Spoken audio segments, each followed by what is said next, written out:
আমি ট্ৰাইবেল সিধা মানুহ সিধা কথা সিধা মানুহ সিধা কথা 6 জনগোষ্ঠীৰ জনজাতিকৰণ আমি বিৰোধ কৰো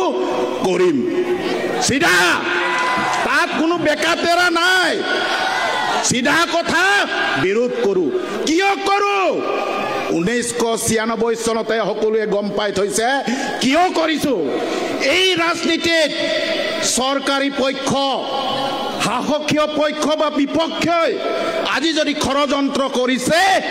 এই সমাবেশৰ জৰিয়তে এখেতসকলক আমি জনাই দিব বিচাৰিছো আমাৰ বিৰুদ্ধে ষড়যন্ত্ৰ নচলিব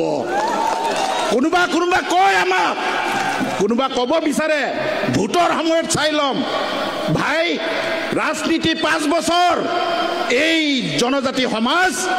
জীবন ভৰৰ কাৰণে থাকিব আমাৰ নতুন প্ৰজন্মৰ সংবিধানে দিয়া যি সাংবিধানিক প্ৰদত্ত এই প্ৰদত্তৰ অধিকাৰ আমাৰ নতুন প্ৰজন্মৰ কাৰণে সিসিটো আৰু এই জনজাতি সংগ্ৰামী এই সতীৰ্থসকলে জীয়াই ৰাখিব লাগিব এই কথাই স্পষ্ট ইয়াত কোনো লোক ঢাক নাই কোনোবা কব বিচাৰে ৰাজনীতিৰ সৰকাৰি পক্ষক গালি দিছে কোনোবাই কব বিচাৰে বিৰোধী পক্ষক গালি দিছে নাই আমি গালি নিদু আমাৰ নিজৰ জাতিৰ অস্তিত্বৰ কাৰণে আমি একগোট হৈছো আৰু আমাৰ নিজৰ জাতিৰ অস্তিত্বক আমি ৰক্ষা কৰিব লাগে হেই স্পষ্ট কথা এই মঞ্চৰ পৰা যিসকল শাসক বিৰোধীৰ পাৰ্টিয়ে আজিৰ দিনত মুকলিকৈ 6 জনগোষ্ঠীক সমৰ্থন কৰিছে তেখেতসকলক অহা 25 নৱেম্বৰৰ দিনা বিধানসভা চলিব এই সময়ত আমাৰ পক্ষ যদি নলয় তাৰ কিন্তু পৰিণাম ইয়াতকৈ বেছি ভয়ানক হ'ব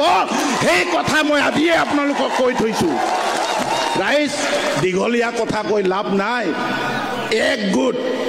যিসকল মানুহে আজি আমাৰ আদিত্য খাগলাৰী কোন বুলি কৈছে তেখেতসকলক ইয়াৰ পৰা জনাব বিচাৰিছো আদিত্য খাগলাৰীৰ কণ্ঠ অকলশৰীয়া নহয় 40 লক্ষ জনজাতিৰ একে সুৰৰ একেটা কথা সিধা কথা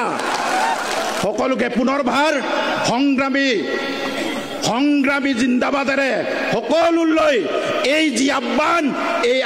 প্ৰত্যেকটো জনজাতি গাঁৱলৈকে নিব লাগিব প্ৰত্যেকটো জনজাতি গাঁৱত থাকে আমাৰ এই ঐক্যতাক আকৌ প্ৰমাণ কৰিব লাগিব এই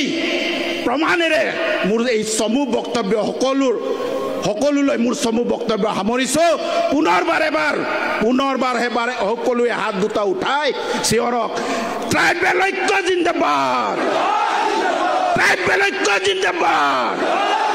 ট্রাইবেল ইউনিটি জিন্দাবাদ সিসিটুয়া জিন্দাবাদ ট্রাইবেল অঙ্গ জিন্দাবাদ ট্রাইবেল ইউনিটি জিন্দাবাদ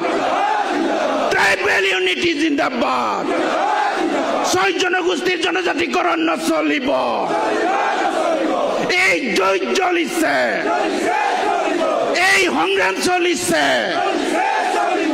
এই যুদ্ধ চলিছে এই সংগ্ৰাম চলিছে ট্ৰাইবেল ইউনিটি জিন্দাবাদ ট্ৰাইবেল ইউনিটি জিন্দাবাদ জয় সিসিটুয়া ধন্যবাদ।